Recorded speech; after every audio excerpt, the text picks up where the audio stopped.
C'est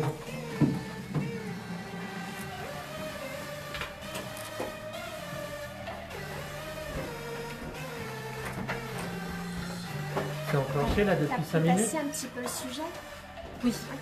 C'est enclenché depuis là maintenant, non? Quoi? Ça vient d'être enclenché là.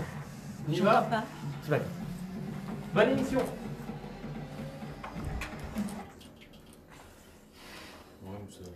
Bonjour, bonjour à toutes, bonjour à tous. Confinement, 19e jour. Allez, on tient bon. Jacqueline Voras sur Radio IDFM avec Philippe à la technique. Bonjour Philippe. Bonjour. Très heureuse de vous retrouver. Soyez les bienvenus et merci à vous tous qui nous écoutez d'être fidèles à ce rendez-vous quotidien. Nous sommes mardi 17 novembre et ensemble jusqu'à 11 h pour ce nouveau bar de l'économie. En direct sur Radio IDFM 98, en web radio idfm98.fr, en vidéo live sur Facebook, page Bar de l'économie. On attend vos messages. Et pour revoir cette émission, rien de plus facile avec la chaîne Bar de l'économie sur YouTube. Service à la personne et de l'emploi à domicile, Silver Economy, plan épargne retraite, hôtellerie, bar et restaurants en première ligne face au coronavirus, parfums et créations parfumées seront nos sujets du jour. Et pour en parler, j'ai le plaisir d'accueillir Dominique Etcheverry. Bonjour Dominique. Bonjour Jacqueline. Dominique, vous êtes chef d'entreprise en tant qu'agent général AXA, spécialisé dans les domaines de la prévoyance et patrimoine. Et aujourd'hui, vous nous présenterez le nouveau dispositif mis en place par la loi Pacte pour l'épargne retraite. À vos côtés, Thierry Grégoire. Bonjour Thierry. Bonjour. Thierry, vous êtes président national UMIH saisonnier et président de la commission sociale et protection sociale UMIH, le syndicat des emplois saisonniers dans l'hôtellerie et la restauration, un secteur mis à mal par la crise sanitaire. Nous évoquerons bien sûr avec vous la situation actuelle, mais nous découvrirons aussi avec vous une nouvelle plateforme RH qui s'appuie sur une solution 100% online baptisée Troops, une plateforme destinée à faciliter et optimiser le recrutement de ces saisonniers dans un contexte sans précédent. Et chez l'entreprise, que j'ai 5 hôtels-restaurants à Toulouse également avec 70 salariés. Alors, j'avais l'intention de le dire un peu plus tard, accessoirement, Thierry, fermé, parce que évidemment. oui, bien sûr, mais comme je sais que vous êtes là en tant que président national, je mettais l'accent sur cette fonction. Mais nous parlerons de votre rôle de directeur général également. Alors, à vos côtés, Delphine Sibert. Bonjour Delphine. Bonjour Jacqueline. Vous êtes la propriétaire et dirigeante depuis quelques mois de l'enseigne Autour du Parfum, une marque qui s'est imposée dans l'univers de la parfumerie et de la personne et de la maison. Non, la parfumerie de la personne et de la maison. Et nous découvrirons avec vous comment vous comptez continuer à perpétuer l'esprit de cette enseigne et la faire profiter de toute votre créativité. Merci à tous les trois de participer à cette émission en direct dans nos studios. Juste avant de démarrer les interviews, nous écouterons l'intervention d'Alain Bossetti, cofondateur du groupe En Personne et président des salons Silver Economy Expo et des services à la personne et de l'emploi à domicile. Des salons qui se tiennent aujourd'hui 17 novembre et demain 18 novembre en édition 100% digitale. Et Alain Bossetti nous expliquera qu'il est encore possible de s'inscrire pour aujourd'hui et demain et comment participer à ces rendez-vous annuels tant attendus. Vers 10 h, comme chaque mardi, notre expert en communication Étienne Barrier de Unique Production nous présentera sa chronique dont le titre aujourd'hui s'intitule « Comment réagir face à un bad buzz ». Mais tout de suite, semaine spéciale oblige, face aux questions que le son pose sur ce virus et notamment les jeunes sont-ils protégés, les réponses du professeur de médecine Gilbert Deray et juste après les deux infos du jour que j'ai sélectionnées pour vous. Je vous réponds aux questions que vous vous posez, que vous nous posez sur la Covid. Je suis en duplex avec le professeur Gilbert Deray. Alors, les jeunes, est-ce qu'ils sont protégés ou est-ce qu'ils ne sont pas protégés contre la Covid? Ça fait des mois que l'on dit, chez les jeunes, il n'y a pas de problème. Et s'ils ont le SARS-CoV-2, on va rectifier ce message. Et pour plusieurs raisons. La première raison, c'est qu'il y a une maladie qui s'appelle la Covid longue, qui sont la persistance des signes de la Covid pendant des mois et peut-être tout le temps, avec de la fatigue, de la gêne respiratoire, des douleurs. C'est extrêmement gênant. Et ce sont des milliers, des dizaines de milliers de personnes qui vont être atteintes. Et ça, c'est tous les âges. Et même dans des Covid qui étaient au départ avec quasiment pas de symptômes.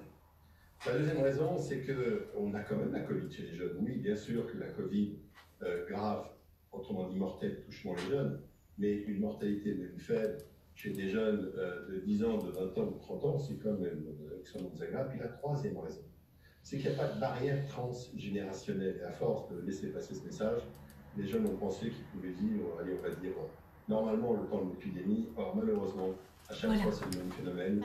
Les jeunes, Thierry, oui, j'ai rajouté sur ma présentation votre... C'est exactement Voilà. Donc, on s'en appelle solennel à ce qu'on appelle les jeunes, alors je ne sais pas, Ça m'envoie, monsieur. Non, pas me presser. on a Non, mais besoin de non, j'en 20 ai 10 pour vaincre l'épidémie. Je ne voudrais pas qu'on fabrique dans le monde des millions de conduites longues, des maladies chroniques, parce qu'on leur a dit à ces jeunes de ne pas se protéger. Il faut rappeler qu'effectivement, la Covid longue, c'est des séquelles qui sont des séquelles cardiologiques, neurologiques, pneumologiques.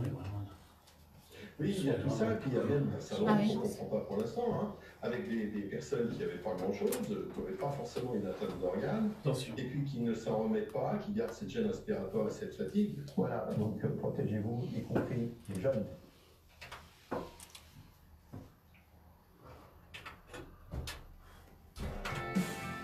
Vous êtes sur IDFM préfère qu'il y ait un blanc. Langue, la radio du bien-être. Alors voilà les deux infos du jour que j'ai sélectionnées pour vous et on est bien conscient que le Covid a envahi nos vies et donc forcément ces infos tournent autour de ce virus. Alors première info, je vais vous parler du Beaujolais nouveau, ce moment tant attendu qui malheureusement n'aura pas lieu puisqu'il était prévu jeudi 19 novembre. Et il risque de connaître une sortie compliquée cette année à cause de la crise sanitaire et de la fermeture des restaurants. Restaurants fermés, fêtes et salons annulés, les producteurs de Beaujolais nouveau ont de quoi s'inquiéter cette année. Traditionnellement prévue pour le 3e jeudi de novembre, cette nouvelle cuvée est donc censée arriver le 19 novembre. Elle représente 20% de la production totale, soit 20 millions de bouteilles.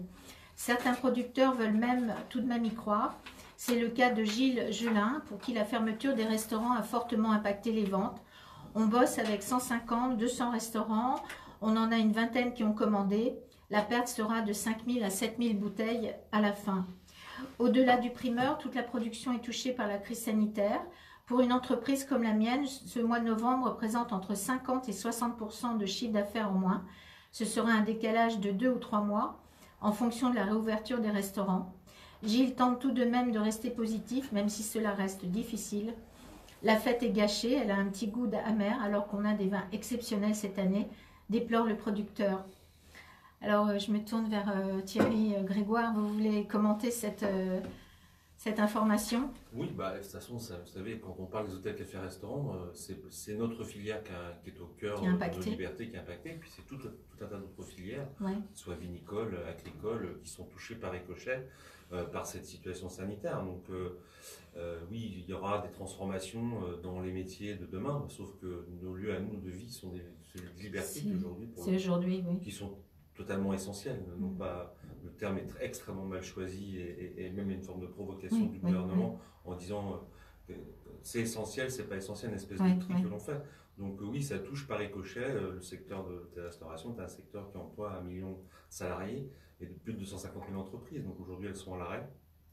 Ce que je disais à un de vos collègues hier soir, c'est le supplice par la politique des petits pas, et on est sous une forme de dictature sanitaire. On sacrifie l'économie au profit du tout sanitaire. On ne sous-estime pas l'urgence sanitaire, mais ce que l'on voit aussi, nous, c'est des drames humains qui sont en train de se profiler, des gens qui sont dans un état psychologique extrêmement compliqué, qui soient de notre secteur d'activité, mais le français en général est extrêmement résilient depuis 9 mois, extrêmement discipliné, fait preuve d'une compréhension. Mais à un tel moment où on a un exécutif qui se déconnecte de ses territoires et qui applique une politique des petits pas, on confine, on déconfine, on reconfine, on fait des couvre-feux, on étend le couvre-feu, on reconfine en novembre, on dit qu'on va ressortir le 1er décembre. Tout ça n'est pas très clair et plonge dans l'incertitude la plus totale, mais le marasme le plus total. Alors, il faut extrêmement être vigilant. On a des réunions là, qui se profilent avec l'exécutif, encore hier matin, mais encore cet après-midi, ça gronde. Il y a un grondement. Nous ne souhaitons pas nous que cette colère se transforme en forme de violence, parce que je pense que c'est pas le sujet. D'ailleurs, si Il n'y a pas de mouvement aujourd'hui, c'est tout simplement parce que les gens sont conscients aussi de cette réalité. Mais attention à ne pas jouer avec le feu en se coupant de ces territoires, en se coupant, en faisant passer des messages qui sont aujourd'hui mal compris. 45 000 morts, c'est beaucoup, mais on est une société, je pense que j'en terminerai là pour répondre à votre question, on est une société qui pousse le risque zéro à l'extrême et n'accepte plus de mourir. C'est la seule certitude que l'on a lorsque l'on est, c'est qu'on mourra un jour. Et moi je crains qu'il y ait plus de morts de d'autres pathologies. On ferait croire aujourd'hui qu'il n'y aurait qu'une maladie dans ce pays, le Covid-19. Et bien, il y a plein de gens autour de moi, autour de vous, qui aujourd'hui sont malades depuis longtemps et qui n'arrivent plus à soigner. Et je pense que ça, c'est ce qui me soucie le plus. Et je pense que on ne peut pas mettre tout le curseur sur le sanitaire. Oui, alors après, bon, c'est pas le débat ce matin, mais on peut en parler longtemps. Vous parliez du risque zéro. Est-ce que ce qui s'était passé avec le sang contaminé n'a pas rendu très frileux nos exécutifs, justement parce qu'ils ont très peur d'être... Quand vous êtes un responsable politique, vous êtes en risque pénal permanent, comme un responsable syndical. Ça fait partie de notre inhérent à nos mandats. Et donc à partir de là, si vous avez peur d'aller à la barre du tribunal demain, eh ben, il ne faut pas faire ce métier-là. Il faut changer, il faut faire autre chose. C'est votre sentiment. Oui, le risque zéro, il n'existe pas, il y a des décisions politiques. On ne reprochera jamais à un politique de prendre des décisions. Mais lorsqu'elles sont mal comprises, lorsqu'elles sont stigmatisantes, lorsqu'elles ne s'appuient sur aucun constat, en tout cas aucune étude scientifique qui permette de dire on a le virus plus à un endroit qu'à un autre, effectivement c'est mal compris. Et puis après, dans une société très ouverte de réseaux sociaux où tout peut circuler, tout est son contraire, ça, oui. Et ben, tout ça amplifie et fait qu'à un moment donné, les gens ne savent plus où est le faux du vrai. Et ça, c'est tout aussi dangereux. Merci Thierry Grégoire pour votre analyse. Deuxième info, alors on va parler quand même des réseaux sociaux parce que Facebook veut aider les petits commerçants à vendre en ligne. Facebook va venir en aide aux petits commerçants français. Le réseau social prévoit de lancer avec les représentants des PME des outils pour les aider à franchir le pas numérique et à résister aux conséquences de la crise sanitaire. 82% des Français âgés de 16 ans et plus achètent en ligne, quand seulement 15% des TPE françaises vendent en ligne, rappellent en préambule Facebook et la CPME, dans un communiqué publié samedi 14 novembre. Afin de séduire l'écart entre ces deux données, ils ont mis au point un dispositif qui comprend notamment un programme de 25 formations gratuites de 30 minutes pour basculer en urgence vers les solutions digitales, avec des formations dédiées spécifiquement au click and collect. Les commerçants désireux de développer ces nouveaux canaux de vente pourront ensuite poser des questions à des experts sur les différentes solutions numériques dans un espace de discussion en ligne pendant et après les formations, précisent Facebook et la CPME. Digitaliser son entreprise, une question de survie. Le groupe de Mark Zuckerberg mettra également à disposition des commerçants des outils en ligne, notamment pour faciliter leur communication et signifier à leurs clients qu'ils sont en activité. Ce programme a pour objectif de toucher 2 millions de TPE, PME et d'utilisateurs français, indiquent Facebook et la CPME, dont les référents régionaux accompagnés d'entreprises locales prendront la parole sur le réseau social via des vidéos pour aider les entrepreneurs à accélérer leur adoption du numérique. Les vidéos seront diffusées depuis la page Facebook de la CPME nationale, ainsi que les canaux de Facebook dédiés aux TPE-PME, comme le site # soutenons nos TPE-PME. Donc là, je me tourne plutôt vers Delphine Sibert. Vous envisagez de vous tourner vers Facebook pour vos ventes par Internet? Pour les ventes, certainement pas pour l'instant, en tout cas, parce qu'on a déjà un site de vente en ligne. Par contre, c'est mieux comme ça. Par contre, on utilise Facebook et Instagram pour se faire connaître, pour la communication. Parce que vraiment, pour les entreprises comme la mienne, la principale difficulté, c'est de réussir à se faire connaître. Et les réseaux sociaux sont pour ça un formidable outil de communication. Donc pour l'instant, j'ai pas, parce qu'en fait notre principal circuit de distribution, c'est des revendeurs, des concept stores, des boutiques. Et donc je ne veux pas court-circuiter ces boutiques qui sont mon principal canal de distribution. Donc, ça viendrait en concurrence. Voilà, exactement. Donc par contre, communiquer de manière institutionnelle, gagner des nouveaux revendeurs, c'est vraiment ça mon cheval de bataille. D'accord. Merci beaucoup Delphine Sibert. On reste ensemble et on se retrouve juste après une pause.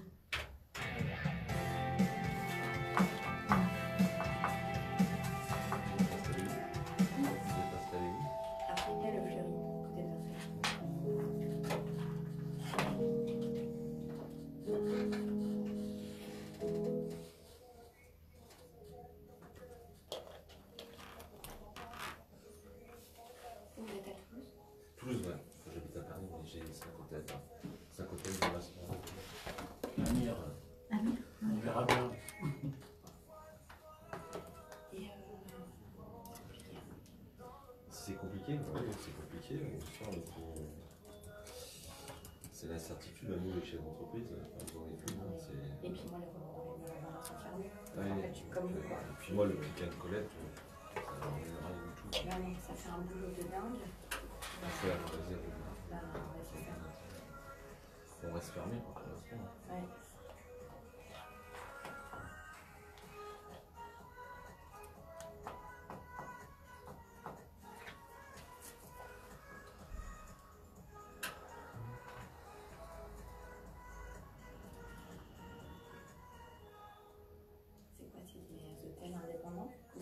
Oui, non, c'est indépendant. J'ai 3 hôtels de 15 à 25 chambres, 3 enseignes logis, ensemble de Toulouse, un 4e qui fait 150 chambres qui est sous enseigne Wellington. Enfin, c'est nous qui choisissons des enseignes en fonction de l'endroit, du lieu, etc. C'est un petit resto du cœur après. Il y a longtemps qu'on l'a fait. Après, j'ai 2 restaurants. Oui, d'accord, oui, avec plaisir. Donc là, quand j'annonce, Philippe, je rannonce mes invités et tu enclenches tu dis bonjour à Alain Bossetti, hein, le bar de l'économie. Il y a 5 ans, qui est extrêmement impacté comme beaucoup le secteur. Là, pour l'instant, on ne sait pas comment on va rouvrir, quel est le plan de rouvrir. Le plus gros point pour nous, c'est les loyers. Vous faites bien, oui, c'est ça, c'est les loyers. On va en parler justement. C'est toutes les charges fixes en fait. C'est toutes les pertes d'exploitation qui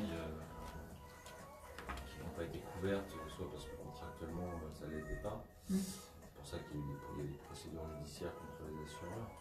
Et c'est surtout les loyers. Oui. Là, ça pèse 30% du chiffre d'affaires.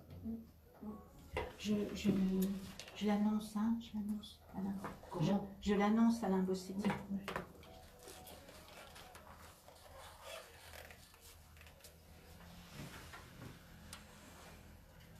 Radio IDFM, nous voilà de retour au bar de l'économie. Donc ce matin, j'ai le plaisir de recevoir, oh là là, je bafouille ce matin, Dominique Etcheverry, agent général AXA, spécialisé prévoyance et patrimoine.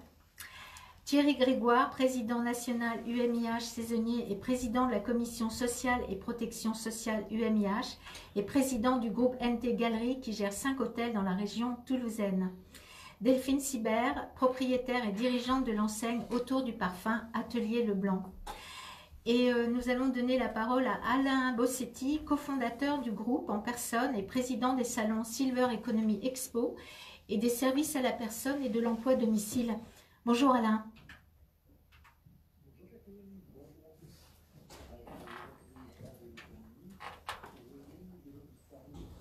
Cool, Jacqueline, cool, Jacqueline. Oui, je parle trop vite.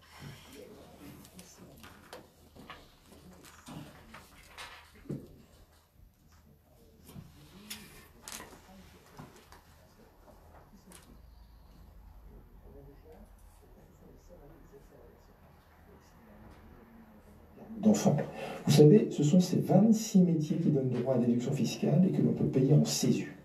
Ils sont salariés directement chez un particulier employeur ou dans une des 43 000 structures agréées, associations ou entreprises. Pourquoi sont-ils invisibles? Parce que c'est 1,5 million de salariés qui chaque jour à pied, en transport en commun, en 2 roues, en voiture, leur domicile, pour se rendre non pas dans des grandes tours, dans des usines où on les verrait, mais dans plusieurs autres domiciles. Ces invisibles, comme d'autres professions, sont avec la pandémie et le confinement devenus visibles de tous et même essentiels. Comme auraient fait par exemple les personnes âgées sans leurs auxiliaires de vie ou sans des livraisons de repas. Selon l'étude Besoins de main-d'œuvre de Pôle emploi, il y a aujourd'hui en France plus de 86 000 postes à pourvoir dans l'aide à domicile. 86 000. C'est le deuxième secteur avec le plus de besoins. Des métiers essentiels et non délocalisables, avec beaucoup d'efforts faits pour les revaloriser, former les salariés et les fidéliser, ça mérite dans les secteurs de plus près. Deuxième catégorie de Français invisibles, deuxième devinette. Ils sont 1 Français sur 6 et leur activité représente l'équivalent de 11 milliards d'économies par an pour la société. Qui sont-ils? Ce sont les aidants familiaux et ils ont une pression croissante sur les épaules. Les faits de base sont connus de tous. L'allongement de la durée de vie et le vieillissement de la population française font peser la charge croissante du financement des retraites sur le nombre d'actifs en diminution. Ça, tout le monde le sait. Et l'équation est exactement la même pour la répartition de la charge humaine et psychologique pesant sur les aidants familiaux envers leurs aînés. Il suffit de regarder le ratio de dépendance démographique pour s'en convaincre. Le ratio de dépendance démographique, qu'est-ce que c'est? C'est le rapport entre le nombre de seniors et le nombre de personnes en âge de travailler. Écoutez bien parce que c'est édifiant. En 1960, pour un senior de plus de 65 ans, il y avait 5 adultes âgés de 19 à 64 ans. En 1980, il y en avait 4. Pour ce même senior, il y en a 3 aujourd'hui et il y en aura 2 en 2040. Concrètement, ça signifie que dans seulement 20 ans, il n'y aura en France plus que 2 adultes âgés de 19 à 64 ans pour s'occuper d'un senior. Passons maintenant à l'obsolescence programmée. Bon, vous voyez de quoi je souhaite vous parler. Du vieillissement, bien sûr. Mais oui, vieillir, c'est de l'obsolescence programmée. On n'aura jamais d'ailleurs autant parlé des seniors, des plus de 65 ans et des personnes âgées qu'avec la Covid-19. La France est un pays en voie de vieillissement. Et la seule solution pour rester une puissance économique digne de ce nom et à la fois bien traiter nos anciens, c'est d'innover. Innover notamment pour favoriser leur mieux vieillir. Bon, récapitulons. Salariés invisibles mais essentiels des services à la personne, Français invisibles mais sans lesquels la société ne tiendrait pas, les aidants familiaux, et obsolescence programmée avec un nombre croissant de seniors. Quels sont les points communs entre tout cela? Eh bien, ces points communs, ce sont 2 salons que nous avons le plaisir d'organiser aujourd'hui, mardi et demain, mercredi. Le salon des services à la personne et de l'emploi à domicile et Silver Economy Expo, le salon professionnel des services et technologies pour les seniors. Vous allez me dire, on ne peut pas organiser de salon aujourd'hui car les rassemblements sont interdits. C'est exact. Ces 2 salons ont d'ailleurs connu une année 2020 chaotique. Présentiel porte de Versailles en janvier, hybride en juin, et un format 100% digital aujourd'hui. Concrètement, grâce à la plateforme de salon virtuel développée par En Personne Virtuelle, nous avons créé un palais des congrès virtuels qui héberge 5 halls, 4 halls d'exposition avec 121 stands virtuels et 1 hall de conférence. L'accès est gratuit sur préinscription. Tapez dans votre navigateur Salon des services à la personne ou Silver Economy Expo et vous le trouverez. Si vous cherchez la perle rare pour vous aider à la maison ou un emploi dans le secteur des services à la personne, l'intervenant ou l'encadrant, si vous souhaitez rejoindre un réseau de franchise qui donne du sens à son travail et qui a de beaux jours devant lui, si vous recherchez toutes les innovations pour permettre aux seniors de mieux vieillir, alors, sans vous déplacer, avec votre ordinateur, votre tablette, votre smartphone, connectez-vous à notre salon 100% digital. Nous vous attendons. Merci Alain, bravo pour le maintien de ces salons en mode digital. On vous souhaite bien évidemment beaucoup de participants pendant ces 2 jours.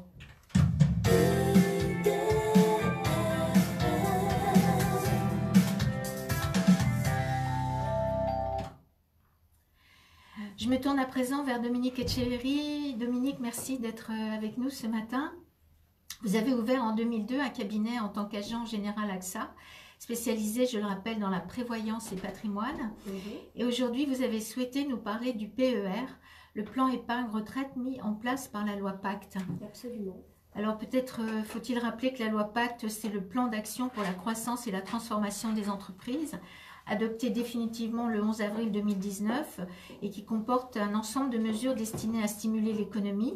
Cette loi compte plusieurs mesures dont l'une d'entre elles vise à simplifier le fonctionnement des différents produits d'épargne retraite. Vous confirmez cette simplification? Oui, absolument.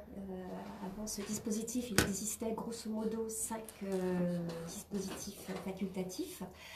Le plan d'épargne retraite populaire, issu de la loi Fillon. Vous aviez le plan d'épargne Badelin, retraite également. Vous aviez l'article 83, mis en place par les entreprises pour certains salariés. Le PERCO, et puis l'après-fonds, souvent souscrit par des hospitaliers et des fonctionnaires. Donc ce dispositif a fait fusionner, a repris ces 5... le PER a repris ces 5 dispositifs en un seul. Oui. Pour faciliter un peu tout ce paysage et que chacun puisse un peu comprendre comment ça fonctionne. C'est de la retraite par capitalisation, tout simplement. C'est ça, c'est-à-dire que, alors c'est essentiellement de la capitalisation, il n'y a plus de rente? Si, vous pouvez tout à fait convertir le compte. Alors, c'est de la capitalisation parce que c'est de l'épargne, l'épargne pour la retraite. Et à la sortie, vous avez une souplesse qu'il n'y avait pas avant.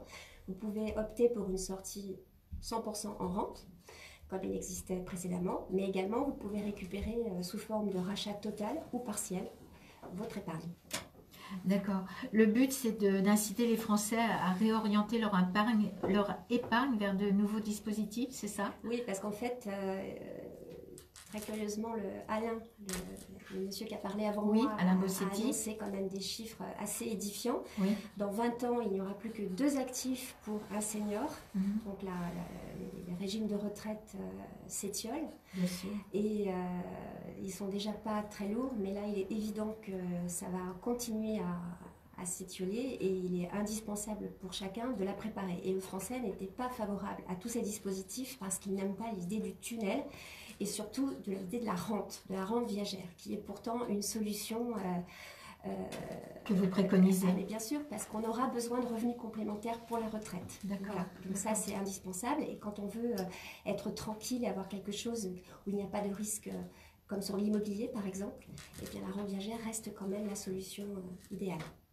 Donc c'est vraiment celui dans les 3 types de PER, c'est vraiment celui-là que vous recommandez?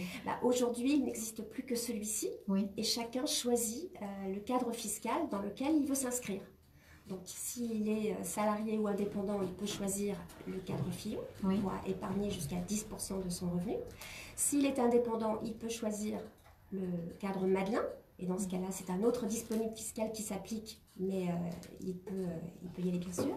Et ensuite, il y a l'épargne salariale. Quand vous étiez dans une entreprise et que vous la quittiez, si vous retourniez dans une nouvelle entreprise et qu'il n'y avait pas de dispositif, vous ne pouviez plus alimenter ce qui avait été mis précédemment.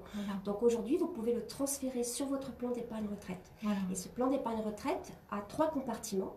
Celui issu des versements obligatoires, celui issu des versements volontaires et celui issu des versements non déductibles. Alors oui, on a bien compris que maintenant il y a la possibilité de transférer son épargne d'un type de PER vers un autre. Est-ce que c'est un argument qui fait poids lorsque vous rencontrez vos clients? Alors ça fait poids parce que tout le monde a l'idée de récupérer en capital et il ne faut malheureusement pas que ce soit l'unique motivation. Et il faut surtout y aller avec tact et mesure parce que certains anciens contrats sont basés sur de très vieilles tables de mortalité et qui garantissent des taux de conversion qui sont quand même pas négligeables. Donc il ne faut pas transférer de manière aveugle et faire un état des lieux au préalable est quand même indispensable. Ensuite, lorsque vous avez souscrit au préalable à ce genre de contrat et que vous vous retrouvez avec des sommes qui, somme toute, ne donneront pas des rentes énormes, parfois, effectivement, il peut être intéressant de transférer et de récupérer sous forme de rachat partiel, par exemple, pendant 10 ou 15 ans. Et l'idée, c'est que ce contrat, tant qu'il n'est pas totalement racheté, vous pouvez toujours continuer à l'exploiter. Est-ce que ce que vous venez de nous dire fait partie de la récupération des sommes avant la retraite? Non, alors les sommes en récupération avant la retraite, ce sont les 5 cas de déblocage anticipé qui n'existaient pas avant, dont l'acquisition à la résidence principale, un accident de la vie courante, y compris sur le conjoint ou un enfant, qui pourrait être invalide en 2e ou 3e catégorie. Vous avez également la liquidation judiciaire. D'accord. J'en ai 4, je crois. Et le 5e, c'est expiration des droits au chômage. D'accord. Et aujourd'hui, qui sont vos clients? Eh bien, mes clients, ce sont beaucoup d'indépendants, mais aussi beaucoup de salariés de tout âge, des gens qui veulent commencé à mettre le pied à l'étrier. Qui ont compris qu'il était indispensable de préparer sa retraite, puisque de toute façon, on sera confronté à un problème de revenus une fois l'âge atteint. Merci Dominique Etcheverry pour toutes ces réponses limpides. On reviendra avec vous, vers vous pour savoir où est situé votre cabinet et puis savoir si la crise a eu un impact également sur votre activité. On fait une toute petite pause et je donne la parole ensuite à mon deuxième invité, Thierry Grégoire.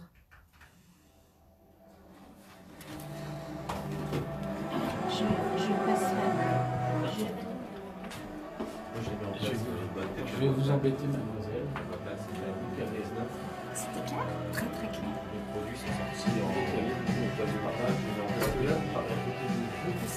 Et c'est pas top. Je passerai la chronique.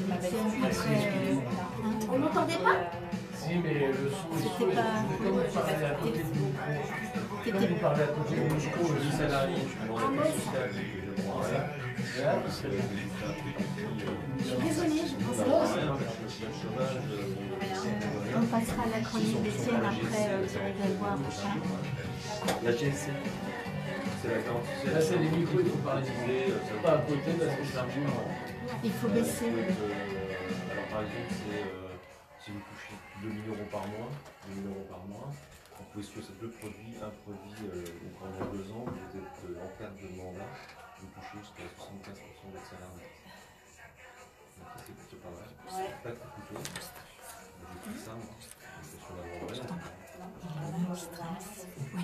Donc j'ai cotisé ça, ouais, j'ai pris ça cette année.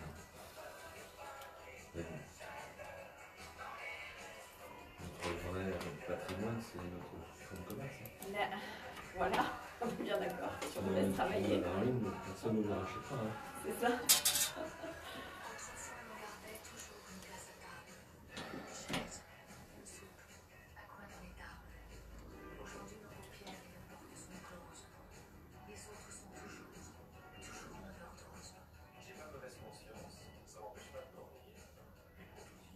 Même pour eux, c'est la galère pour la réaction du cœur. Ouais, pareil. C'est dramatique. Hein.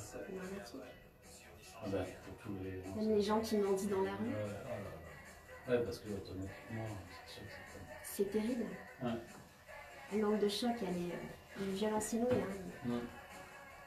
Et l'onde, elle n'est pas finie. Et elle n'est pas finie. En fait, c'est même que le début, là.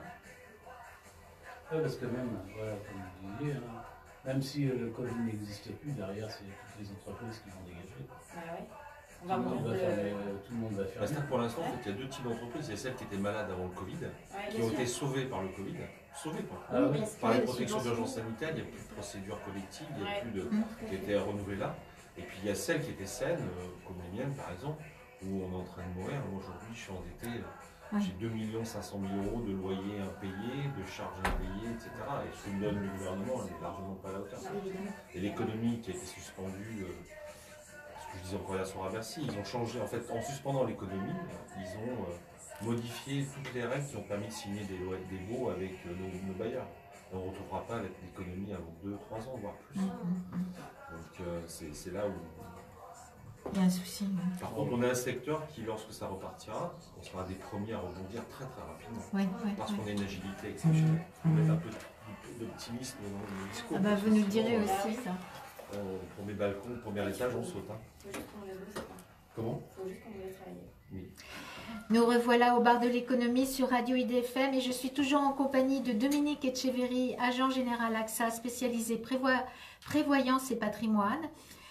Thierry Grégoire, président national UMIH saisonnier et président de la commission sociale et protection sociale UMIH et président du groupe NT Galerie qui gère 5 hôtels dans la région toulousaine. Et Delphine Sibert, propriétaire et dirigeante de l'enseigne autour du parfum Atelier Leblanc. Merci Thierry Grégoire d'être parmi nous parce que j'ai bien compris que vous étiez pas mal débordé aujourd'hui. Donc vous êtes ici en tant que président de l'UMIH saisonnier. Et vous me l'avez fait remarquer, vous êtes également président du groupe NT Galerie qui gère 5 hôtels.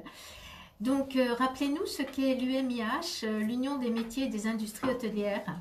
C'est la première organisation patronale qui fédère aujourd'hui plus de 80 000 entreprises sur un secteur qui en compose 250 000. Oui. Donc qui a pour objectif et objet principal de défendre les intérêts des entreprises, mais par ricochet aussi celle des salariés. Oui. Donc c'est sur tout le champ périmètre de la négociation sociale, de la protection sociale, de la défense réglementaire, etc. Et puis aujourd'hui, bien évidemment, encore plus qu'hier, on est en première ligne et au feu dans cette situation où on est en négociation permanente avec le gouvernement et l'ensemble des administrations. Oui, je rappelle que cette organisation, elle est leader auprès des cafés, hôtels et restaurants, c'est bien ça? C'est la première organisation patronale, maillage territorial, on a 105 départements et territoires d'outre-mer, une représentation, un maillage territorial local très fort avec à peu près 500 élus dans tous les territoires qui sont pour la majorité d'entre eux aussi des chefs d'entreprise ou à la retraite, mais qui ont des mandats syndicaux et qui défendent l'intérêt des cafetiers, des hôteliers, des restaurateurs, des traiteurs et des discothécaires. Oui, et donc plus que jamais, vous êtes le porte-parole de la profession et l'interlocuteur privilégié des pouvoirs publics. Oui, bien sûr, mais on l'a toujours été, oui. Et encore plus aujourd'hui, et on est dans une situation où on est dans un bateau en pleine tempête qui, pour l'instant, n'a pas tout à fait de destination finale et sur lequel on essaye de faire passer. On est un peu l'amortisseur entre une base qui est extrêmement tendue, donc psychologiquement en stress maximum, pour certains sont au bord de la ruine, génère des drames familiaux, des drames humains, des vies entières d'entrepreneurs qui risquent de disparaître. Et nous, notre rôle, c'est de faire remonter tout ça et de négocier avec ce gouvernement pour qu'il écoute. Qu'il écoute, il entend, mais il n'écoute pas toujours très très bien. Et je pense qu'aujourd'hui, on est dans une situation là, avec les annonces qui sont en train d'arriver, une croisée des chemins. Et nous, ce qu'on ne veut pas, c'est que les choses puissent mal se terminer. Et en tout cas, la rue n'est jamais la meilleure des solutions. C'est sûr. Et c'est un échec d'une négociation. Le président de la République a des problèmes d'audition en ce moment, a des problèmes de perception de ce que vit le terrain. Vous savez, on a souffert, nous les commerçants en général, mais notre secteur d'activité en particulier, de la gilet jaunisation, des attentats, des mouvements sociaux liés à la retraite, des mouvements sociaux liés à la SNCF. C'est 3 années de mouvements sociaux très forts. Et on n'a pas imaginé que descendre pour nous dans la rue, c'est pas quelque chose de très naturel. On en a souffert, c'est pas pour demain, mais quand vous poussez les gens à bout, il faut faire très très attention à ça. Donc voilà, c'est de défendre, c'est mettre aussi du calme et du sang-froid dans les négociations, parce que c'est notre responsabilité. Et puis c'est à un moment donné, vous savez, nous ce que nous voulons, c'est travailler. On entend, on a fait des protocoles sanitaires, on en a fait un au mois de mai pour ouvrir le 2 juin, on en a fait un autre au mois de septembre qui sont encore durcis, mais enfin, à un moment donné, sur un restaurant qui a 50 places, on ne va pas faire un protocole avec une autorisation maximum de 10 clients, parce qu'économiquement, c'est pas bien. Donc tout ça fait qu'aujourd'hui, on est dans un stress maximal pour beaucoup de mes collègues, avec une diversité dans les territoires, puis je pense à la saison d'hiver qui arrive, parce qu'on l'a préparé encore hier avec mes collègues de France Montagne. C'est 100 000 salariés qui n'auront pas de contrat de travail à partir du 15 décembre. C'est des stations, le grand paradoxe, c'est des stations de montagne dont les commerces vont pouvoir réouvrir, mais il n'y aura ni un hôtel, ni un restaurant, ni un café d'ouvert dans la station. Très honnêtement, tout ça manque un peu de bon sens et de pragmatisme. Il faut arrêter le tout sanitaire. Je pense que, bien sûr, l'économie sanitaire, c'est une équation impossible. Il y a des équilibres quand même à respecter. On ne peut pas sacrifier des pans entiers d'une économie. Madame le disait très bien tout à l'heure, dans la protection sociale, 2 actifs pour un retraité, qui financera demain tous les dispositifs de retraite, de protection sociale. Les aidants, Laurent Bosty l'a dit, c'est 11 millions d'aidants qui ont un double contrat de travail, ont un contrat officiel dans une entreprise et qui le soir ont un contrat officieux pour soutenir un aidant qui soit enfant ou senior. Donc il faut qu'à un moment donné, on fasse attention à ça, parce que je pense qu'il y aura plus de pathologies développées à cause de la situation Covid et des décisions politiques que le virus lui-même. Je vais vous dire, aujourd'hui, je pense qu'il y a des drames qui peuvent arriver, qui arriveront malheureusement, et tout ça, c'est pas bon. Et moi, je sens beaucoup, pour aussi voyager beaucoup sur les territoires, je sens cette colère qui monte, qui est froide, et attention à ce qu'elle ne se réchauffe pas et que ça ne se traduise pas par des mouvements sociaux, des mouvements dans la rue. Et encore une fois, c'est pas du tout l'objectif des chefs d'entreprise. Un chef d'entreprise, lui, il veut être dans son entreprise, il veut bien s'adapter, parce que l'adaptabilité, c'est notre métier au quotidien. On s'est adapté, on a dépensé de l'argent même pour les protocoles sanitaires. Et à la fin, ce qu'on veut, c'est on nous coupe le fait de pouvoir exploiter. Et puis le mot, je crois que la goutte qui a fait déborder le vase, c'est vraiment ce terme de non essentiel. Oui. Mais je suis désolé, Balzac disait, le seul parlement du peuple que je reconnais, c'est le bistrot. Oui, bien sûr que c'est une liberté essentielle. Vous voyez bien, quand vous allez sortir ce midi, vous n'avez pas un restaurant en Gain-les-Bains, vous n'avez pas un café, alors vous avez envie de partager, c'est de la convivialité, c'est des libertés qui sont aujourd'hui d'expression, de partage, qui nous sont coupées, qui nous sont fermées, et tout ça au nom d'une... Moi j'ai dit le mot hier soir sur une chaîne France Info, qui est la dictature sanitaire. Attention à ne pas pousser tous les curseurs trop loin. Rappelez-nous combien la branche des saisonniers représente d'emplois. Alors c'est 1 million d'actifs en tout dans la branche, et vous avez 400 000 saisonniers, 300 000 l'été et 100 000 l'hiver, donc c'est 40% des effectifs. Sur les 250 000 entreprises, vous avez à peu près 70 000 entreprises qui sont en activité saisonnière, soit saison d'hiver, soit saison d'été. Oui. Avez-vous entendu l'annonce d'Elisabeth Borne hier disant que pour les vacances d'hiver, il valait mieux embaucher des saisonniers quitte à les mettre ensuite au chômage partiel? Qu'est-ce que vous pensez de cette annonce? Je négocie avec Elisabeth Borne, je ne critiquerai pas un ministre de tutelle, mais je pense qu'il y a un an, elle n'aurait jamais tenu ce discours-là. Je pense que si on est fermé jusqu'au 15 janvier, de dire faites quand même des contrats de travail alors qu'on ne les a pas encore embauchés, c'est pas grave, ils iront pointer au chômage. Je rappelle juste qu'aujourd'hui, on a dû quand même renflouer les caisses du Pôle emploi à hauteur de 10 milliards d'euros. Enfin, cet argent-là, on le déverse par dizaines de milliards. À un moment donné, c'est pas tout à fait naturel on fasse signer, nous, chez l'entreprise, un contrat de travail en sachant qu'on ne va jamais les embaucher. Enfin, pour moi, c'est une réflexion qui est un peu hors sol, si vous me permettez l'expression. Et je pense que non. Aujourd'hui, ce que les gens veulent, c'est travailler.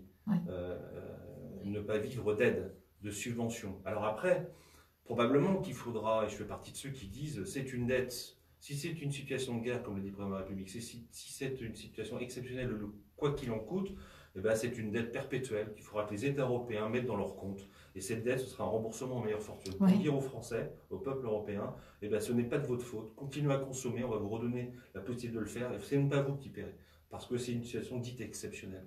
Alors on a déversé 500 milliards d'euros rien que pour la France dans le plan de relance. C'est plus de 2000 milliards. C'est des chiffres qui aujourd'hui, pour le commun des mortels, ne veut rien dire. C'est de l'argent, des flots d'argent qu'on distribue. On n'arrive pas à l'entendre. Vous savez l'effet que ça a, c'est un effet...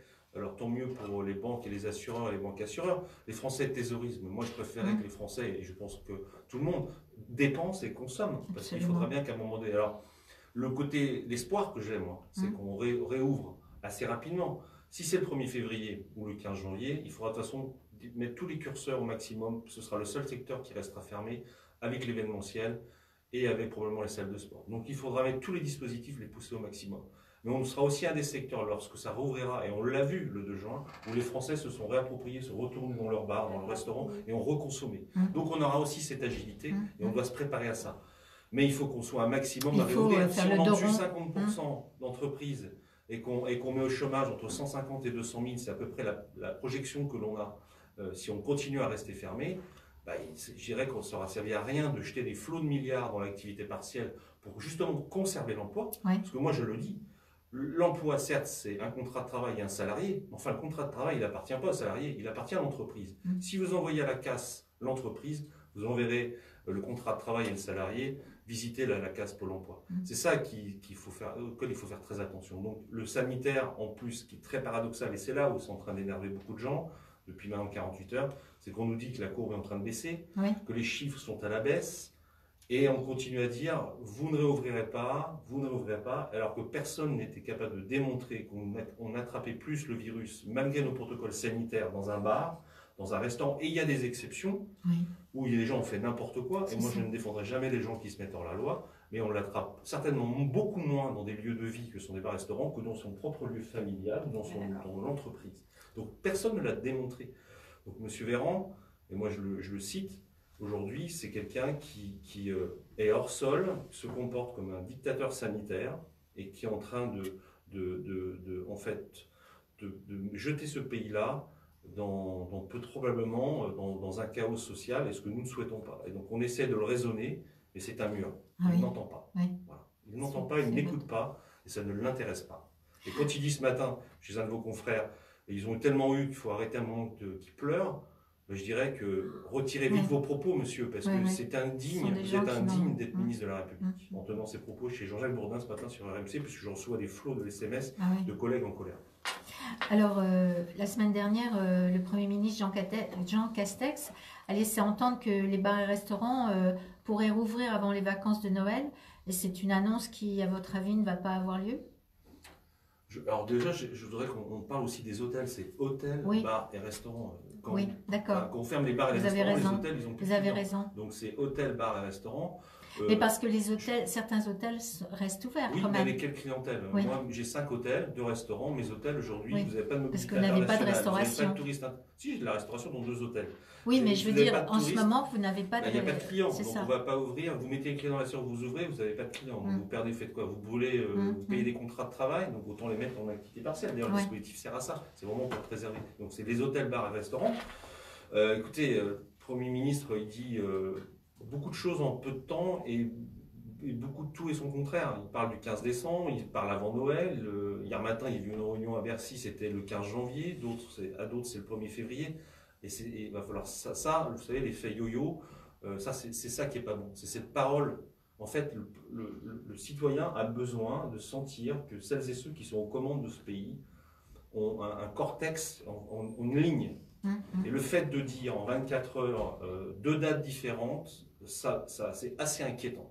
Donc moi je pense que le Premier ministre serait extrêmement bien inspiré d'écouter le territoire, d'écouter ses représentants, qu'ils soient politiques, syndicaux, représentants de chefs d'entreprise, pour leur dire qu'attention, attention, vous voyez bien tous les événements qu'il y a eu, notamment via la CPME, c'était pacifique. À Toulouse, hier à Perpignan, les gens s'habillent en noir, c'est pas du tout violent, c'est juste une expression de dire laissez-nous travailler. On est d'accord pour pousser les curseurs de protocole sanitaire, on l'a déjà fait, s'il faut le refaire, on le fera. Enfin, à un moment donné, on laisse les commerces réouvrir à partir du 1er décembre, même 24 novembre, c'est à peu près ce qui est en train de se 27, produire là. je crois. 27, vous voyez, personne ne sait vraiment la date, 24, 27, oui, c'est-à-dire on parle du Black Friday. Ça s'appelle de la navigation à vue, et ça c'est très très dangereux. Donc on verra, en tout cas on a des réunions avec eux et on va pousser là, on est obligé aujourd'hui d'être beaucoup plus ferme dans le discours et dans l'attitude vis-à-vis du gouvernement parce que ça va se tendre, inévitablement ça va se tendre. Ce qu'on veut nous c'est une date.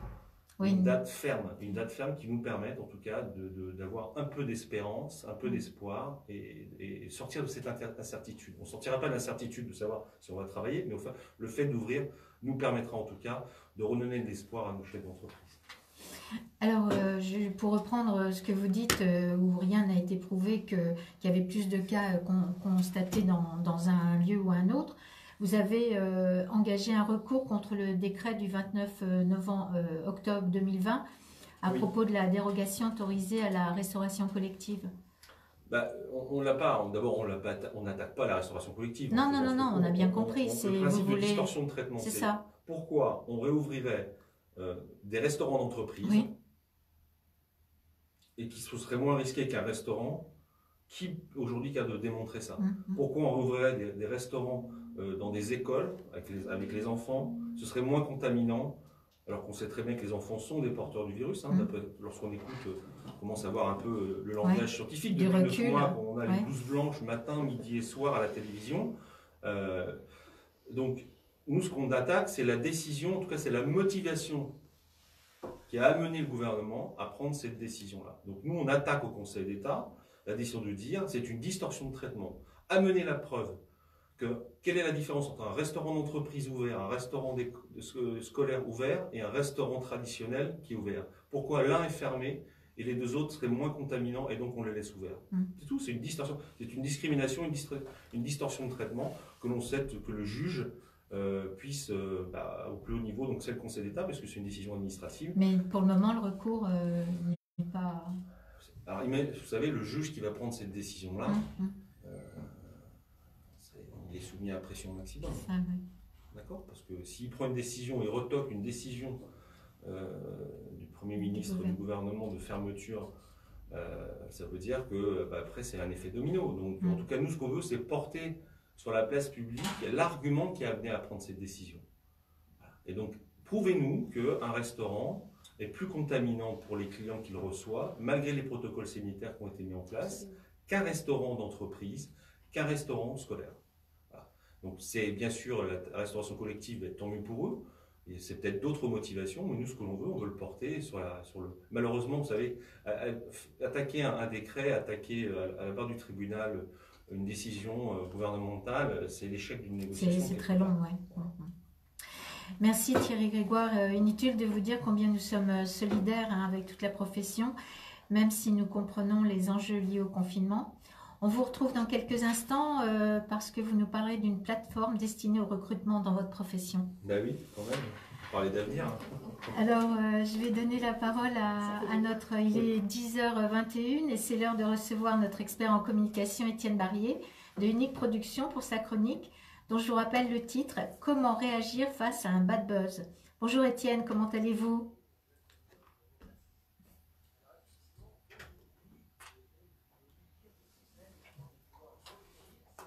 L'une de vos communications subit le sort d'un bad buzz.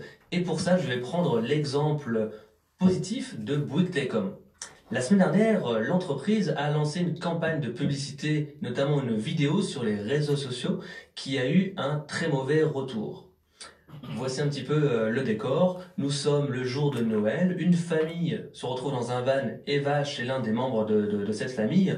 Et au lieu de raccrocher à la fin de la conversation, du coup, la personne commence à présenter les membres qui vont venir chez eux à son conjoint. Et dans les membres, il y a l'un d'eux qui ramène toujours des huîtres. Et ce qui a fait polémique, c'est qu'elle rajoute, à chaque fois qu'il ramène des huîtres, il y a toujours quelqu'un qui est malade. Malheureusement, ça continue sur la fin de la vidéo, où du coup, cette personne arrive à la maison, et pour faire le petit clin d'œil comme quoi la personne n'a pas raccroché, lui dit, bah écoute, j'ai pas ramené d'huîtres pour que personne ne soit malade ce soir. Ça a vraiment fâché les ostréiculteurs qui sont venus notamment faire une manifestation devant une boutique de Bouygues Télécom dans le Morbihan. Tout ça, en fait, ça s'est passé en quelques jours. Et en quelques jours, on a pu voir que du coup, dès le début, il y a eu une très mauvaise communication, un très mauvais retour à propos de cette vidéo. Et donc, l'image de l'entreprise pouvait être entachée. Mais Bouygues Telecom a été extrêmement réactif. Ils ont tout de suite présenté leurs excuses par rapport à cette publicité et ont également proposé de réaliser une action commune avec les ostréiculteurs qui s'est déroulée samedi dernier. En effet, ils ont proposé de pouvoir faire une journée, une vente des huîtres devant leur boutique avec une offre en complément en disant bah voilà, vous achetez des huîtres et nous on va également offrir des coques de téléphone.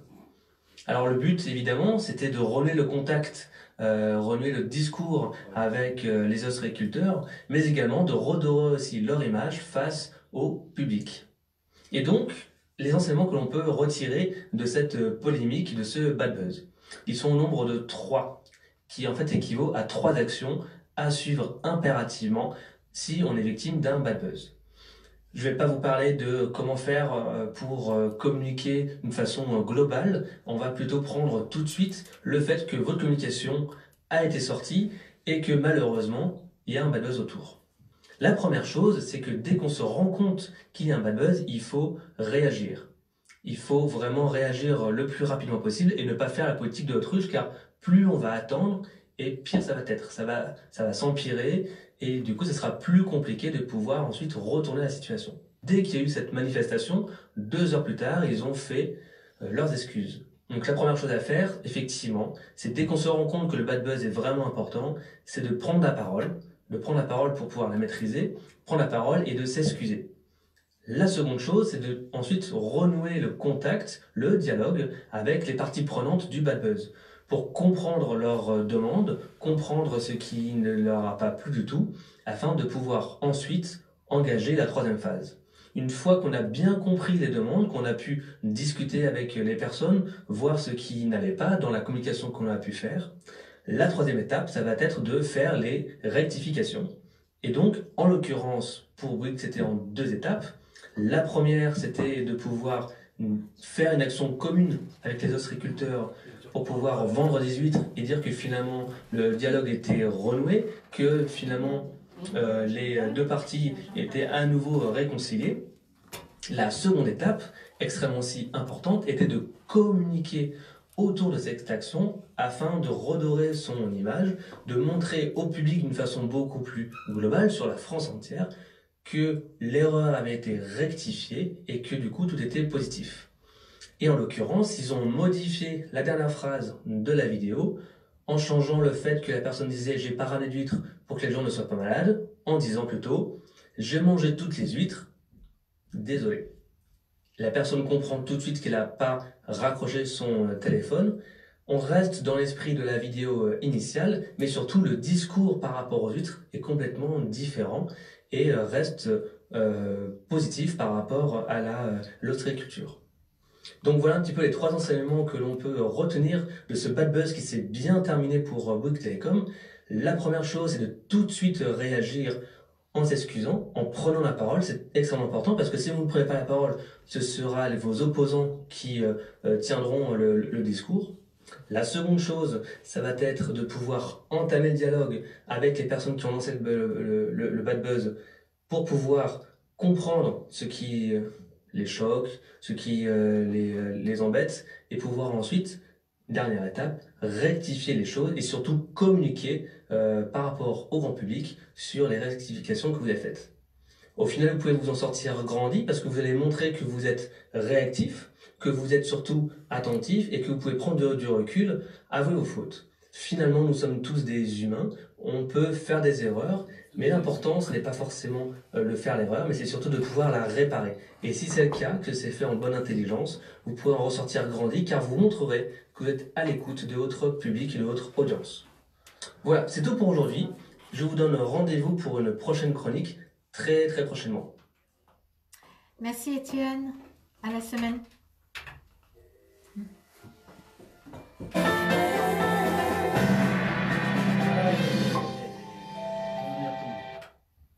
Merci Étienne, à la semaine prochaine. Delphine merci d'être avec nous. Vous vous définissez comme entrepreneuse en parfum et création parfumée. Je vous laisse nous raconter votre parcours, Delphine. Oui, très bien. Merci à vous de m'inviter déjà. Je sais que vous êtes une battante et que vous avez toujours eu cet esprit d'entrepreneur. Oui, exactement. Pour rebondir, les entrepreneurs, en fait, tout ce qu'on veut, c'est travailler et qu'on nous laisse travailler. C'est Ouais. juste la petite parenthèse. Oui. Oui, j'ai toujours travaillé dans l'univers des cosmétiques et des parfums. Précédemment, jusqu'avant cet été, en fait, j'étais auto-entrepreneuse et je m'occupais de la formation, du développement de produits, de la création pour diverses marques de parfums et cosmétiques et bougies. Ouais. Dont autour du parfum, en fait, avec laquelle je collaborais depuis 10 ans. Et l'opportunité est arrivée de pouvoir racheter cette marque. Et donc, c'est ce que nous avons réalisé cet été avec mon mari Didier, qui a changé de vie, qui a travaillé 35 ans en responsable logistique chez PSA. Donc, pour lui, c'est un grand changement, l'automobile au parfum. Ouais. Et donc, voilà, donc nous sommes propriétaires, heureux propriétaires en 2020. Vivement 2021. Vivement 2021 de cette jolie marque de parfum. En fait, ce qui nous plaît dans cette marque, c'est pas du parfum classique. C'est comment détourner le parfum et en faire des objets parfumés alliés déco. Je ne sais pas si ceux qui nous regardent en parallèle de ceux qui nous écoutent. Voilà, en fait, on détourne le parfum, on en fait des objets parfumés. Avec du parfum solide en base de cire ou en base de pierre volcanique. Voilà. Et donc, on associe élégance et parfum de maison. Après, on a aussi une gamme, bien sûr, de parfums corporels et une gamme de parfums d'ambiance plus classique en base d'alcool. Voilà pour le parcours de manière générale. Donc, si vous voulez en savoir un petit peu plus sur mon CV, entre guillemets, j'ai d'abord un parcours scientifique. C'est ça, vous avez fait des études scientifiques en chimie, c'est ça? Voilà, exactement, biologie, chimie, et j'ai fini avec un parcours marketing des parfums et des cosmétiques en fait à l'ICIPCA, l'école des parfumeurs, fonds de Parc-Garlin, qui est basée à Versailles. Mais après vos études, vous avez tout de suite souhaité, vous aviez essayé de lancer une marque de cosmétiques. Exactement, il y a 15 ans. C'était très courageux. Voilà, il y a 15 ans, j'étais plutôt orientée vers les cosmétiques. Et cette entreprise, en fait, voilà, a duré jusqu'à ce que j'ai mon premier bébé, Oui. mon seul bébé d'ailleurs. Mais après, en effet, c'est un travail de titan d'être seule et de se battre. Voilà, seule face à un marché très compliqué, et très concurrentiel. Très concurrentiel, exactement. Alors, comment avez-vous financé cette reprise de commerce? Alors, alors là, en l'occurrence, c'est une reprise de fonds de commerce. Et nous l'avons financée de manière très basique avec un prêt bancaire à la Banque Populaire, voilà, qui nous a suivis sur le projet. Et voilà, donc ça s'est plutôt bien passé. Je sais même pas, en fait, on a eu l'accord du prêt bancaire le jour du déconfinement. Oui. J'ai commencé par dire à ma banquière, mais est-ce qu'on était sur la même planète les 2 derniers mois? Et en fait, elle m'a dit, il faut suivre des gens comme vous, il faut suivre les entrepreneurs qui se lancent, il ne faut surtout pas arrêter l'économie. Donc en fait, elle nous a suivis, donc on a fait ce rachat. C'était plutôt rassurant, ça. Ça, c'était plutôt rassurant et tout se passait bien jusqu'au confinement. Oui, voilà. Bien sûr. Parce que vous, alors, Autour du Parfum est connu en France et à l'étranger. Oui. C'est une gamme importante. Et pour Autour du Parfum, vous êtes distributeur, mais vous avez également une boutique. Exactement. En fait, on est fabricant grossiste. Donc, voilà, on crée les produits, on les développe et on les fabrique nous-mêmes. Et notre circuit de distribution principal, justement, ce sont les petits commerçants. Et c'est bien pour ça que c'est le drame. Parce vous que subissez de plein fouet leur fermeture. Bien sûr. Voilà, leur fermeture. Et en fait, novembre est normalement le mois le plus important pour nous parce qu'en fait, ils achalandent les boutiques en novembre pour cartonner en décembre. En Noël, oui. Voilà. Et là, avec 4 semaines de fermeture, il y en a plein qui me disent écoute, là, je vais certainement vendre ce que j'ai déjà. Et voilà. Et en fait, ils vont pas prendre trop de risques. Donc c'est vrai que ça a mis un gros coup d'arrêt là sur notre lancée depuis notre reprise. Et à tous les commerçants aussi. Enfin, je veux dire, je pense à tous mes revendeurs. Bien sûr. Parce que, ils sont impactés de la même façon. Ils sont impactés et comme le disait très bien Monsieur Grégoire, en fait, ils ont été impactés les 3 dernières années. Par les gilets jaunes, par les attentats de 2015, par les gilets jaunes, par les grèves de l'année dernière. Donc là, c'est un coût supplémentaire en fait qui les fragilise encore davantage. Donc vraiment, voilà, si cette parole peut être entendue.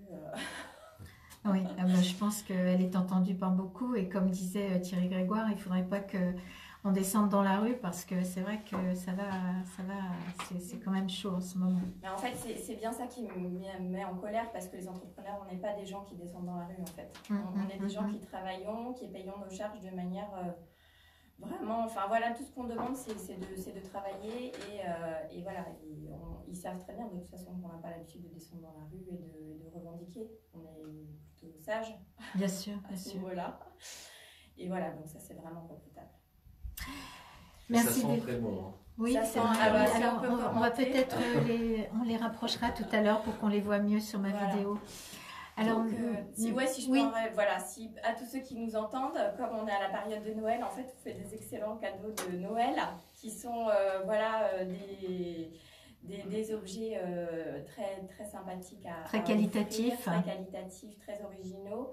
Et donc, vous pouvez tout voir sur le site www.autourduparfum.com et nous suivre sur Instagram et sur Facebook Autour du Parfum. Voilà, c'est en fait vraiment comme ça qu'on se fait connaître. Très bien. On redira toutes vos coordonnées avant de se quitter. Merci. Alors, je me retourne à nouveau vers Thierry Grégoire parce que, donc, malgré cette période chaotique, l'UMIH ne reste pas à l'étroit lorsqu'il s'agit d'accompagner sa profession et à retrouver ses marques. Et là, vous avez... en partenariat avec une plateforme HCR, vous avez lancé une plateforme digitale, c'est ça? En fait, c'est pas la situation actuelle qui nous a fait qu'on lance cette plateforme. Ça fait 3 ans et demi maintenant. C'était un projet, oui. Depuis début 2017 qu'on travaillait sur la digitalisation, comment nos économies traditionnelles vont demain se transférer dans la digitalisation, la simplification administrative, on en parlait depuis longtemps. Et en fait, c'est la digitalisation du contrat de travail, la mise en relation entre des demandeurs d'emploi et des entreprises. C'est pour l'entreprise la simplification administrative par la digitalisation du contrat de travail, par les éléments de paye. Donc on a réfléchi, beaucoup travaillé, notamment à l'époque, pour contrecarrer aussi, trouver des solutions pour nos salariés d'embauche et pour nos entreprises, de ne pas courir le risque dont le métier n'est pas de faire du contrat de travail et de la paie, même s'ils ont de très bons experts comptables. D'ailleurs, on s'appuie sur l'ordre des experts comptables avec cette plateforme-là. C'était de trouver l'outil digital qui va bien. Alors, il se trouve que j'ai aussi une autre casquette, que je suis administrateur, chef de file patronal du groupe Malakoff Humanis, qui est actionnaire à 25% de la société Troops. Et donc, c'est dans ce cadre-là que j'ai rencontré Émilie Le Goff, qui est la fondatrice de Troops, dont la première créneau d'activité était d'amener une solution data back-office digital au secteur de l'intérim. Donc c'est au gré de ces rencontres-là, il y a 2 ans, on s'est forgé la conviction de travailler ensemble et de mettre en place cette plateforme qui n'est pas un site internet lambda, qui est une vraie plateforme où en ce moment nous sommes en train de qualifier beaucoup de demandeurs d'emploi. Alors ils ont le temps. C'est vrai que la digitalisation, un des avantages de la situation que nous vivons aujourd'hui avec le premier confinement de Covid-19, c'est que c'est une accélération de la digitalisation. Aujourd'hui, au moment où on se parle, tout le monde connaît les réunions Zoom, WebEx, Inco. Et donc, il y a une accélération du processus digital. Alors, c'est pas que ça prenne la place de nos métiers. On aura toujours besoin d'être au contact de nos clients. Mais en tout cas, ça doit être un outil qui nous permet de se décharger de chez l'entreprise de toute cette, et aussi son expert comptable, parce que beaucoup de nos petites TPE, PME, la mission sociale a été externalisée aux experts comptables, et c'est d'amener aussi un outil digital aux experts comptables pour aussi qu'ils gagnent du temps. Alors l'avantage que là, pourquoi l'UMI? Parce que c'est l'UMI qui est à la négociation sociale de la branche, donc ça nous permet toutes les évolutions de la convention collective. On met à jour en fait toute la plateforme, et donc les contrats de travail, l'ensemble des fiches de poste, etc. Et donc ça regroupe un spectre très large. Et donc depuis septembre, on est en train sur la région Aura, sur la région Nouvelle-Aquitaine et maintenant au niveau national, de commencer à qualifier l'ensemble des collaborateurs qui sont en recherche d'emploi, et il y en a beaucoup malheureusement qui sont aujourd'hui à l'arrêt, pour que lorsqu'il y aura une reprise, parce qu'inévitablement il y aura une reprise, bien sûr. Et c'est le côté optimiste qu'il faut avoir et d'attitude, parce qu'il y aura une vie quand même, il y a une vie, il y aura encore une vie demain, c'est qu'un des secteurs qui aura le rebond le plus rapide sera le secteur des hôtels, cafés, restaurants. Et pour cela, c'est pour ça qu'il faut préserver l'emploi au maximum, il nous faudra des solutions digitalisées, parce que c'est le sens de l'histoire. Et donc on a mis en place cette plateforme-là, qui est un espèce de guichet, qui est un guichet unique, une solution digitale.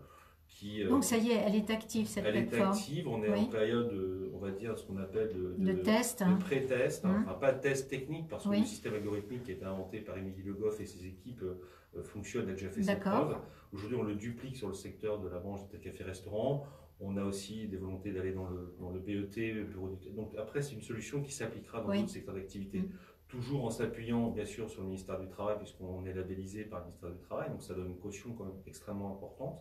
Et puis de travailler avec l'ordre des experts comptables pour leur dire, on n'est pas des concurrents à vos experts comptables. Au contraire, on a une solution qui va vous permettre de digitaliser notamment les contrats de travail, d'amener une sécurité juridique et administrative pour le chef d'entreprise, dont le métier n'est pas de faire du contrat de travail, le métier est de faire son métier, d'accueillir ses clients, de s'occuper de ses collaborateurs et de pouvoir faire du business dans son. Donc c'est ça le sujet, l'objet. Après, on a d'autres projets qui sont de s'étendre, mais pour l'instant, on a vraiment cette volonté d'agréger, de fédérer aussi à travers la plateforme Troops HR Emploi tous les petits dispositifs qui existaient régionaux, de sourcing notamment, parce que vous avez aussi pas mal de sites internet qui font du stockage, du sourcing qu'on appelle de sourcing de salariés en recherche d'emploi. Eh bien, c'est de les agréger à la plateforme pour qu'elles viennent chez nous et qu'on puisse justement les mettre en relation entre entreprises et demandeurs d'emploi. C'est ça, on a bien compris que c'est une mise en relation via une application des candidats qualifiés et des établissements du secteur. Et je crois que pour les saisonniers, notamment, c'est l'assurance de savoir que le contrat est réglementaire. Parce que apparemment, c'était compliqué de ce côté-là. De toute façon, 80% des litiges prud'homaux dans ce pays sont liés à la fiche de paye ou au contrat de travail. Voilà, donc Donc, c'est les deux éléments de contentieux entre un employeur et son salarié. Donc, l'objectif, c'est de sécuriser. Et donc, la plateforme, elle permet cette sécurisation-là, puisque c'est nous, à l'UMI, qui portons toute la négociation sociale. Donc, on a nos juristes qui valident tous les modèles de contrat de travail, qu'ils soient contrat à durée déterminée, contrat CDD saisonnier, CDD à terme précis de remplacement, CDD, contrat d'extra, qu'on appelle contrat d'usage dans le branche, etc., etc., les fiches de poste. Donc tout ça, c'est juridiquement stable, encadré et sécurisant pour l'entreprise, qui lui permettra justement de ne pas avoir de contentieux. Et pour les CDD saisonniers, c'est la même chose. Et puis on peut aller plus loin. L'objectif de la plateforme aussi, c'est aussi d'amener des solutions, de propositions de logement pour nos salariés saisonniers, de vendre aussi nos dispositifs de santé et de prévoyance de la branche hôtel café restaurant, qui est portée entre autres par le groupe Malakoff Humanis. Ben voilà, c'est aussi une plateforme qui est un lieu qui permet aux salariés chez l'entreprise de retrouver toutes les informations dont il a besoin pour, d'un côté, l'autre, trouver un emploi, et puis avoir des réponses à ces questions, qu'elles soient dans le domaine social, de protection sociale, santé, prévoyance, épargne retraite, comme le disait madame, etc. Donc, c'est le sens de l'histoire, de toute façon. Bien sûr, mais alors faut-il, pour accéder à cette plateforme HCR, est-ce qu'il faut être forcément adhérent de l'UMI? Pas du tout. Pas du tout. Pas du tout. On n'est pas dans cette. Vous n'êtes pas sectaire? Non, on est au contraire. On est très ouvert d'abord, parce que c'est important de le dire peut-être, puisque comme c'est impulsé par. La patronale, elle n'est pas là que pour râler et pour défendre des intérêts corporatifs, je ne sais quoi. Elle est là aussi pour dire qu'on fait des choses qui sont très innovantes et très intéressantes. Donc c'est ouvert effectivement à tous les chefs d'entreprise, qui soient adhérents ou pas d'une organisation professionnelle. Donc là-dessus, il n'y a pas de problème. Alors il y aura un avantage effectivement plus financier, plus intéressant pour les adhérents de notre organisation, ce qui est assez légitime puisqu'on est à l'origine de cette plateforme. Mais maintenant, voilà, c'est ouvert à tout le monde. C'est ouvert à tout le monde. C'est le principe du digital. Il n'y a pas de frontières, il n'y a pas de cadre. Voilà, c'est une solution opérationnelle, sécurisante, qui permettra qui valorise aussi notre secteur d'activité, qui a peut-être encore une image, le travail au noir, etc. Je pense qu'il faut renverser, dépasser tout ça, ces vieilles lunes. Probablement qu'il y a des gens qui font. Ceux-là, ils sont hors la loi, ceux-là n'ont rien à faire chez nous. Bien sûr. Donc maintenant, c'est une solution. En tout cas, on met un maximum d'efforts financiers, humains, pour développer cette plateforme-là, pour qu'elle soit hyper opérationnelle en 2021. Quand même, on est dans un contexte très compliqué. De toute façon, on a touché le fond. On ne pourra pas aller plus bas. Donc, c'est pour que nos entreprises puissent demain, lorsqu'elles réouvriront, avoir tout de suite, avant de réouvrir, la matière première. Notre matière première à nous, c'est l'humain. C'est nos salariés. Bien sûr. Et l'humain, c'est l'autre partie, ce sont les clients. Donc, il faut des salariés pour accueillir des clients.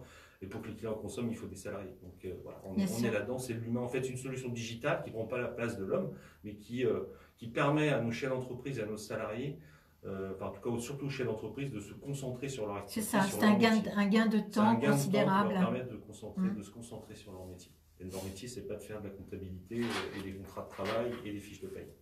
Alors, si des auditeurs nous écoutent et qu'ils sont dans cette profession, comment font-ils pour accéder à cette plateforme? Très simplement, ils font HCR Emploi sur les moteurs de recherche, c'était Google, mais sur groups.fr, ils trouveront tout le process là-dessus pour pouvoir adhérer et en tout cas dire qu'ils souhaiteraient être sur la plateforme pour qu'on puisse les qualifier, parce que c'est pas dire je veux être sur la plateforme, je cherche un emploi. On qualifie avec nous des collaborateurs qui font un entretien digital, comme un entretien d'embauche, le profil, pour que lorsqu'on puisse proposer à nos entreprises adhérentes des profils qui auront déjà fait l'objet d'un premier filtre, enfin un filtre n'est pas bon, mais en tout cas une première analyse des compétences de celles et ceux qui cherchent.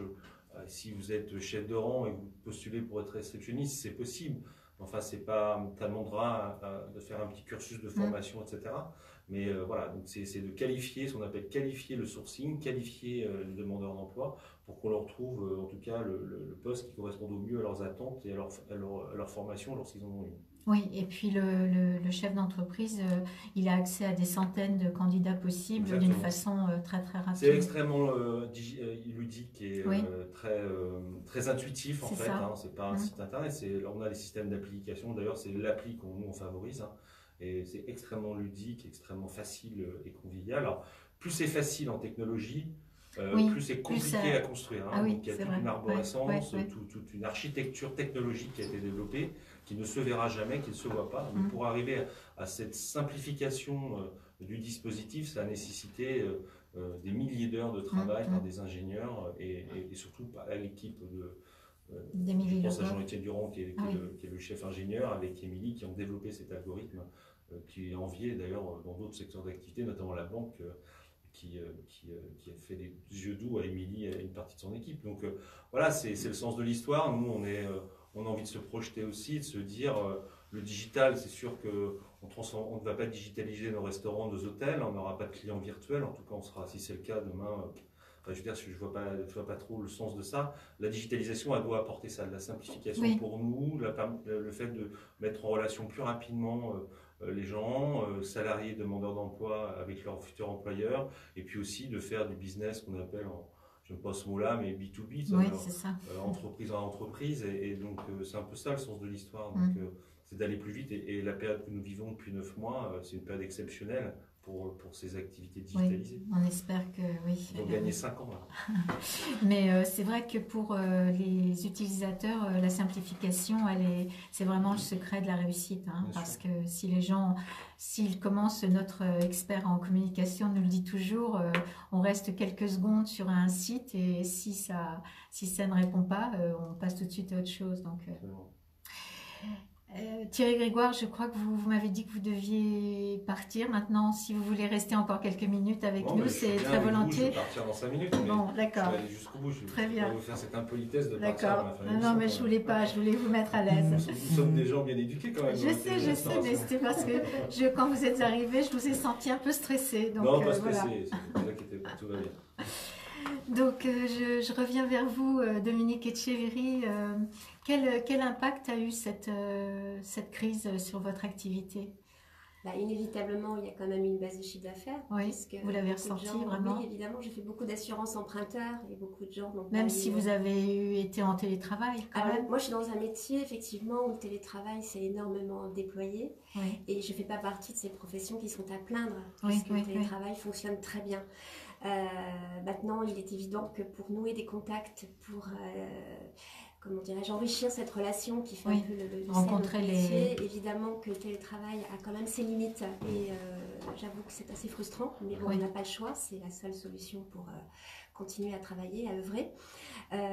Bon, évidemment que j'ai une baisse d'activité cette année, comme tout le monde. Des gens qui voulaient acquérir des biens qui n'ont pas eu leur prêt, donc pas d'assurance emprunteur derrière, etc. La première période de confinement a été uniquement consacrée au versement des prestations. Donc moi j'étais une trait d'union entre l'assuré et la compagnie parce que j'ai eu beaucoup de professionnels de santé qui sont des clients qui ont été atteints et donc gravement malades et qui ont besoin d'être indemnisés. Donc j'ai entièrement consacré mon activité qu'à ça pendant toute la période de confinement. Et puis ensuite il faut redescendre au charbon et puis boum, la deuxième période de confinement arrive encore. Voilà, on se bat et il y a des gens qui diffèrent des projets et en somme toute ces 12 mois d'activité vont se résumer à quelque chose d'hors norme et qui va quand même nous marquer tous. Ah oui, je pense que... Inévitablement. Voilà. Alors, Dominique Etcheverry, si on veut vous joindre, que faut-il faire? Écoutez, vous êtes située à Taverny? Je suis située à Taverny, absolument. Donc, on tape Dominique Etcheverry sur Internet à Taverny et on me trouve très facilement. Je pense aussi qu'on peut trouver mes coordonnées sur votre site. Oui, sur le site Facebook, absolument. Exactement. Vous le retrouverez. Moi, je suis spécialisée en assurance de personnes. Je fais essentiellement de la protection sociale individuelle, donc prévoyance, santé, épargne retraite. Et j'en ai voilà. Donc c'est mon cheval de bataille et mon socle de compétences se situe là. Très bien, mais écoutez, j'espère que nos auditeurs ont bien entendu tous vos bons conseils et qu'ils feront appel à vous. Et écoutez, je l'espère également. Merci Dominique Etcheverry. Delphine Siberg, aujourd'hui, quels sont vos besoins exactement? Communication. Oui. Voilà, pour les petits indépendants comme nous, vraiment, il faut savoir se faire connaître.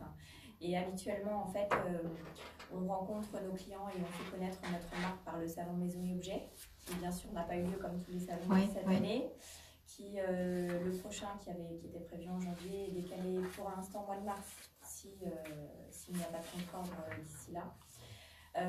Voilà, mais en effet, les besoins de communication sont les plus importants. Donc voilà, si vous pouvez liker, partager via les réseaux sociaux en fait, les actualités des marques et en parler autour de vous et nous inviter sur des émissions de radio bien sûr. ou autres, voilà, c'est des moments importants en fait, pour les marques indépendantes comme la nôtre.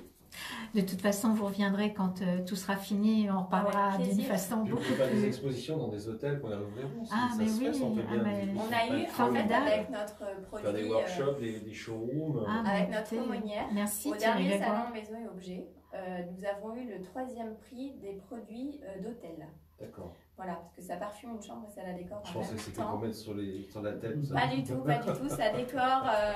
Voilà, vous posez ça en objet de décoration à côté d'un vase, d'une lampe sur une table de chevet. Oui.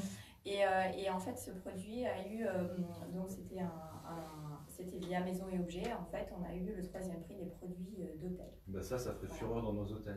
Mais c'est pour ça que je vous le signale, en fait. Je vous ai laissé ma carte. Voilà. Contact. Voilà. Écoutez, moi je suis ravie quand mes invités... C'est vrai, en plus, je le dis. Oui. Non, vous avez un produit aussi qui est fabuleux, ce sont ces cœurs en métal qui sont... ça, je trouve, enfin, c'est très féminin et très... Ça fait penser aux bonnes bouteilles, les mouchoirs de chez Guerlain. Oui. C'est vrai, c'est vrai. Ah oui, exactement. Non, mais l'idée, c'est, on reprend l'idée des pommandeurs, les premiers parfums qui contenaient des épices, en fait, dès le Moyen-Âge. Et en fait, on fait maintenant du parfum solide en base de cire, mais du coup, tous nos objets contiennent ce parfum solide et parfument les petits espaces de la maison tout en les décorant. Vous pouvez nous donner des idées de prix, Delphine? Alors, les idées de prix, par exemple, le petit cœur, il est entre 18 et 19 euros. Oui. Son modèle en boîte de velours est à 22. La boule, je pense que la boule, ça doit être l'objet le plus cher. Le plus gros qui contient plus de parfum solide à l'intérieur, on est à 45 euros. Une aumônière parfumée présentée dans son étui, on est à 35 euros.